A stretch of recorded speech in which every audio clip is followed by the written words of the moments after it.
سعودی عرب کی قیادت میں قائم فوجی اتحاد نے یمن کے شہر حدیدہ میں حوثیوں کے عسکری ٹھکانوں پر فضائی حملے کیے ہیں۔ سعودی اتحادی افواج کے مطابق تباہ کیے گئے اہداف کا تعلق بحیرہ احمر میں تجارتی جہاز رانی کے خلاف خطرات سے نمٹنا ہے۔ واضح کیا کہ حدیدہ بندرگاہ پر حملہ نہیں کیا۔ حوثی میڈیا کا حدیدہ اور یمنی جزیرے کرمان پر سعودی عرب کے حملوں کا دعویٰ سامنے آیا ہے۔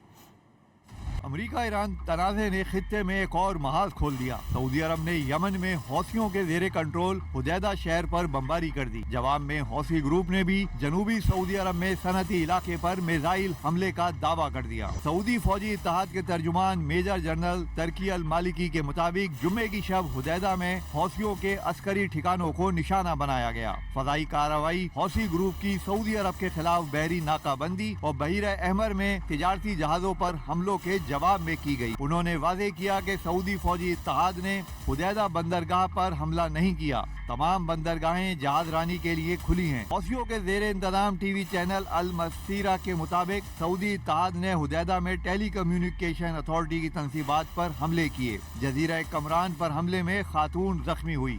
حملے کے بعد یمن کی انصار اللہ نے سعودی عرب کے جنوب مغربی شہر جیزان پر میزائل حملے کا دعویٰ کیا۔ غیر ملکی میڈیا کے مطابق انصار اللہ نے اپنے ٹیلی گرام چینل پر جاری بیان میں کہا کہ جیزان پر میزائل حملے کے بعد صنعتی علاقے میں آگ بھڑک اٹھی۔ اس سے پہلے حوثی گروپ نے خبردار کیا تھا کہ سعودی کارروائی کشیدگی میں سنگین اضافہ کرے گی، جس کے بعد سعودی سول ڈیفنس نے جیزان اور ساحلی شہر ینبع کے لیے ہنگامی الرٹ جاری کیا تھا۔ سعودی سول ڈیفنس کے مطابق ینبع گورنریٹ میں خطرہ گزر چکا ہے۔